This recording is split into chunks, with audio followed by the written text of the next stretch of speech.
Think of Berlin in 1933. Unhappiness in the streets, nearly one-third of the young population unemployed, long lines in front of bakeries an ordinary sight, people waiting for a single meal. Great Germany had collapsed in the face of the Great Depression, and faith in democracy was rapidly fading away. Now imagine 6 years later. In 1939, on the birthday of Adolf Hitler, the city is filled with military parades. Unemployment is almost non-existent. The need for soup kitchens has disappeared and has been replaced by hundreds of tanks, half-tracks, and dozens of warplanes. Although Germany depended on foreign countries for crucial raw materials such as iron and oil, within 6 years it had created an extraordinary war machine powerful enough to challenge many of Europe's most advanced states. This transformation was not a dream, though it resembled a utopia, and the name behind it was known as Hjalmar Schacht, called the Wizard of International Finance. To understand his vision, one must look back to Imperial Germany, the First World War, and especially the Weimar Republic period, because earlier economic crises formed the basis of what followed. The German Empire, founded in 1871, had rapidly become an industrial power. Yet when war began, a silent weakness emerged: dependence on foreign resources. The naval blockade exposed this fragility. Poor harvests, collapsing imports, and hunger caused unrest in 1918. The emperor lost authority, and a new government was formed. The new state inherited a heavy burden: enormous war debts financed by borrowing from its own citizens and reparations that had to be paid in foreign currency.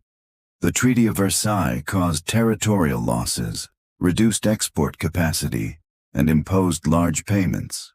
Reichsbank reserves dwindled and industry struggled to obtain imported raw materials. Policymakers had theoretical options, but none were practical.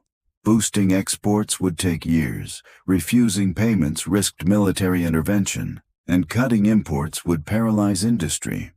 As a result, money was printed and hyperinflation erupted in 1923. Savings evaporated, wages lost meaning, and domestic debt was effectively erased.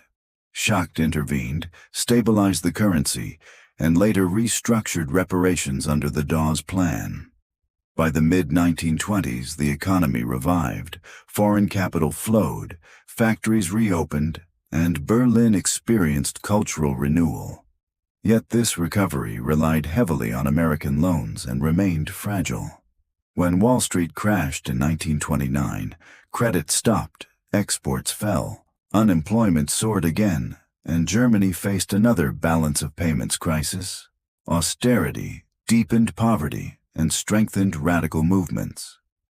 When Hitler came to power in 1933, Schacht returned with 3 goals: reduce unemployment rapidly, build a large military force, and avoid another hyperinflation or currency crisis. Classical economics suggested this was nearly impossible, but Schacht used unconventional methods. State spending rose dramatically, yet complex financial tools concealed deficits. Military orders were routed through a nominal private company and financed with me-fo bills, which in reality represented state-guaranteed borrowing. Independent unions were neutralized, prices controlled, foreign exchange tightly regulated, some debts postponed or renegotiated, capital controls imposed, and emigrants' assets restricted. The economy recovered, but freedoms narrowed. Unemployment declined as state demand for armaments surged. Factories operated and highways were built. Yet increasing resources went to weapons. Inflation was suppressed by wage and price controls, but shortages and declining quality followed. Civilian consumption was pushed aside, and scarce steel, coal, and currency were directed to the military. In 1936, the 4-year plan shifted the economy fully toward war preparation. Schacht feared overheating, but ideological priorities prevailed. The 1938 annexation of Austria provided temporary reserves, though the model depended structurally on expansion because Germany lacked sufficient natural resources. After Schacht left office in 1939, wartime centralization intensified, forced labor and plunder expanded.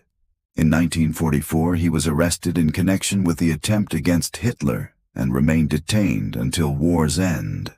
He was later tried at Nuremberg and acquitted, though he faced sanctions during denazification before returning to banking. Looking back, the Nazi economic miracle was an impressive mobilization. Unemployment collapsed, the army expanded, and inflation was restrained.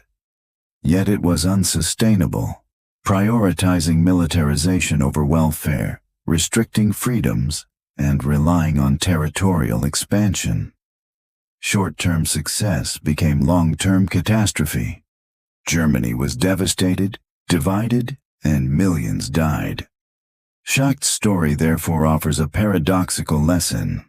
Exceptional financial skill can enable devastating outcomes under a totalitarian regime.